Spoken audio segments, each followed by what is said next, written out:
Hai adik-adik, kembali lagi dengan Karina di Online Class 101.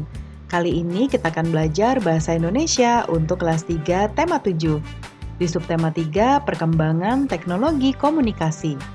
Di pembelajaran 4 kali ini kita akan belajar alat komunikasi tulisan. Ini ada di halaman 143 sampai dengan 146. Yuk dukung terus channel Karina dengan cara mensubscribe, klik loncengnya, like, dan share juga.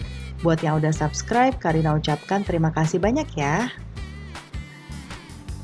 Tujuan pembelajaran untuk kali ini yang pertama yaitu dengan membaca teks alat komunikasi tulisan, adik-adik dapat menemukan kosakata produk yang dihasilkan teknologi komunikasi dengan tepat.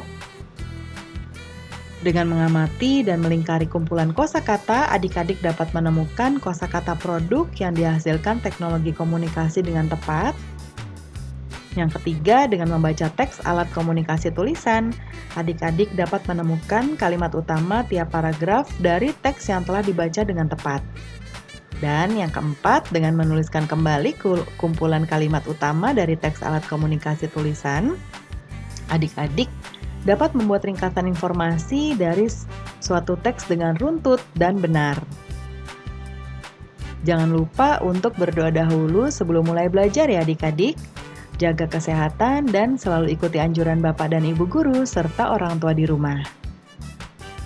Ayo kita mulai adik-adik, dibuka di halaman 143 ya. Setelah berenang, Dayu meminjam telepon kantor kolam renang untuk menelpon ibu. Dayu minta izin kepada ibu untuk mengerjakan tugas kelompok di rumah Siti. Dayu sangat bersyukur karena ada alat bantu yang memudahkan dalam berkomunikasi. Dengan telepon, Dayu dapat langsung berbicara dan mendengarkan suara ibu. Telepon adalah alat komunikasi secara lisan. Selain alat komunikasi lisan, hingga saat ini alat komunikasi tulisan juga masih terus berkembang. Yuk kita baca teks berikut, judulnya Alat Komunikasi Tulisan. Sejak zaman dahulu, komunikasi secara tertulis sudah mulai dilakukan. Ada surat yang ditulis pada daun lontar, selanjutnya surat ditulis pada selembar kertas dan dimasukkan ke dalam amplop. Surat akan dikirimkan oleh petugas pos dalam waktu tertentu. Waktu penyampaian surat tergantung pada jarak tujuan dan biaya pengiriman. Biasanya sekitar 3 hari sampai 1 minggu. Pada abad 21 mulai dikenal surat elektronik atau surel. Surel dikirim melalui jaringan internet dengan alat bantu komputer. Melalui surel, pesan dapat diterima di tempat tujuan sesaat setelah dikirim. Tentu saja, hal tersebut sangat membantu komunikasi. Kini, surel bukan lagi satu-satunya alat komunikasi yang cepat. Melalui telepon seluler, kita dapat berkirim pesan menggunakan aplikasi pesan singkat atau SMS. Bahkan saat ini kita dapat saling berkirim data penting melalui ponsel dengan berbagai pilihan aplikasi. Nah, di sini kita diminta untuk melingkari jenis-jenis produk yang dihasilkan oleh teknologi komunikasi adik-adik ya. Kita lihat yuk, yang pertama ada surel. Nah, ini tentunya adalah produk yang dihasilkan oleh teknologi komunikasi.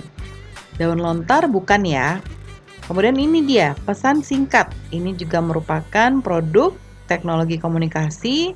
Lalu ada ponsel, kemudian komputer, dan internet. Ya.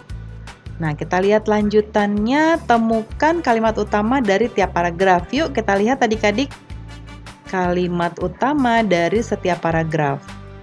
Nah, Karina mau menggunakan highlight warna merah ya. Di paragraf pertama, sejak zaman dahulu komunikasi secara tertulis sudah mulai dilakukan.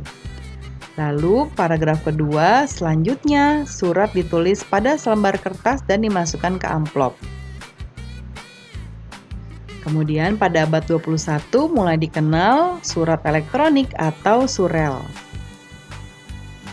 Kini, surel bukan lagi satu-satunya alat komunikasi yang cepat. Nah, ini adik-adik ya, sudah Karina tandai.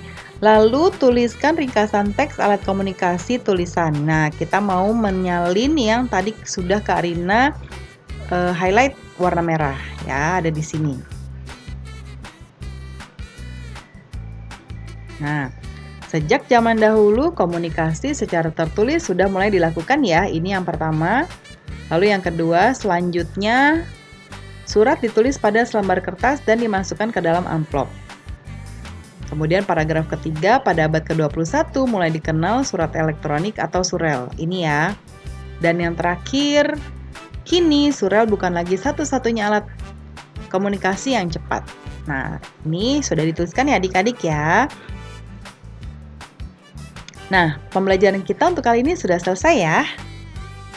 Terima kasih sudah menonton sampai akhir. Mohon dimaafkan apabila ada kesalahan dalam perkataan ataupun dalam materi diberikan ya adik-adik ya. Jangan lupa di-subscribe, klik loncengnya, like, dan share juga. Ditunggu video berikutnya. Dadah!